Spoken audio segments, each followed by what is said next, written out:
আচলতে বঙাইগাঁও বুলি কথাটো নহয়, গোটেই অসমত আমি পঞ্চায়ত নিৰ্বাচনত আমি অংশগ্ৰহণ কৰিম আৰু ভাৰতীয় জনতা পাৰ্টিৰ অসম গণ পৰিষদ আমি এই দুইটা দলে লগ লাগি একেলগে নিৰ্বাচনত অৱতীৰ্ণ হ'ম আৰু সেই অনুপাতে যেহেতু আমি NDA হিচাপে নিৰ্বাচনত অৱতীৰ্ণ হ'ম, আমাৰ NDAৰ অংশীদাৰ ভাৰতীয় জনতা পাৰ্টি অসম গণ পৰিষদ দলৰ মাজত আলোচনা বিলোচনা হৈছে, আমাৰ চিট শ্বেয়াৰিং হৈছে, প্ৰায় সমাপ্ত হৈছে আৰু চিট শ্বেয়াৰিং হৈ আমি কিছু এখন অসম গণ পৰিষদ দলে খেলিম, কিছু এখনত ভাৰতীয় জনতা পাৰ্টিয়ে খেলিব, এইটো ইতিমধ্যে ঠিক হৈছে আৰু আমি ভাবোঁ অহা পৰহিৰ মানৰ পৰা আমাৰ নমিনেশ্যন বা মনোনয়ন পত্ৰ দাখিল কৰাৰ আমাৰ পৰ্ব আৰম্ভ হ'ব আমাৰ বঙাইগাঁৱত। যোৱাকালি দিনটো দেখিবলৈ পোৱা গৈছিল ভাৰতীয় জনতা পাৰ্টি বহু ধৰণৰ অজৰ আপত্তি কৰিছিল, এই ক্ষেত্ৰত কি ক'ব?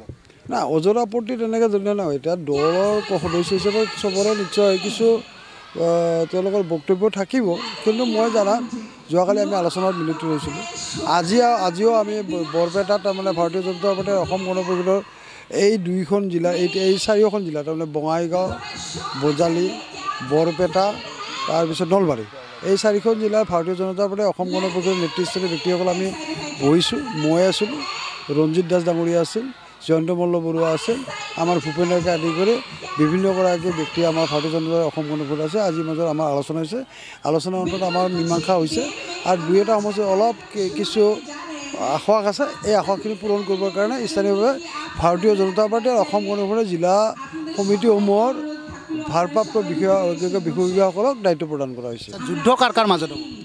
যুদ্ধ আচলতে ইয়াত মই যুদ্ধ হ'ব বুলি মই উপলব্ধি কৰা অনুভৱ কৰা নাই, এইকাৰণেই যে আপোনালোকে যদি বঙাইগাঁৱত চায়, বঙাইগাঁৱত তাৰমানে মূল এতিয়া ধৰি লওক কংগ্ৰেছ বুলি ক'ব লাগিব। এতিয়া কংগ্ৰেছ দলৰ তাৰমানে এই নিৰ্বাচনটো তেওঁলোকে যেনেধৰণে কুচকাৱাজ চলাব লাগিছিল নিৰ্বাচনৰ আগমুহূৰ্তত, তেনেধৰণে কুচকাৱাজ চলোৱাটো পৰিলক্ষিত হোৱা নাই। এতিয়া UDF নামৰ দলটোতো আজিৰ দিনটো তাৰমানে নিশ্চিন্ন প্ৰায় হৈ গৈছে। গতিকে ইয়াত যে তাৰমানে যুদ্ধ বুলি ক'লে প্ৰতিনিধিত্ব বুলি ক'লে যিটো প্ৰতিনিধিত্ব হ'ব লাগিব তেনেধৰণৰ প্ৰতিনিধিত্ব কিন্তু বঙাইগাঁও সমষ্টিত বা বঙাইগাঁও জিলাখনত নহয়।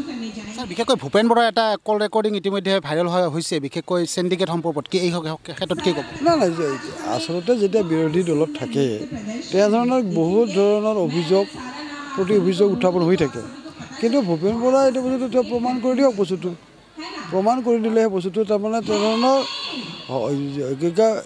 ভূপেন বৰাৰ এতিয়া লক্ষ্য কি হৈছে যে বৰ্তমানৰ চৰকাৰখনত মিত্ৰজোঁটৰ চৰকাৰখনক কেনেধৰণে বদনামী কৰিব পাৰে, কেনেধৰণৰ অভিযোগ উত্থাপন কৰিব পাৰে তেনেধৰণে চিন্তা চৰ্চা কৰি আছে। বেলেগতো তেওঁ তাৰমানে দলটো ভাবিছে যে ভাৰতীয় জনতা পাৰ্টিৰ অসম গণ পৰিষদ দলৰ বদনাম গাই তেওঁ দলটোক তাৰমানে শক্তিশালী কৰিব বিচাৰিছে। এইটো আচলতে তেওঁৰ যিটো লক্ষ্য বা তেওঁ যিটো পন্থা অৱলম্বন কৰিছে এই পন্থাটোৰ প্ৰকৃতাৰ্থত তাৰমানে সত্য নহয়।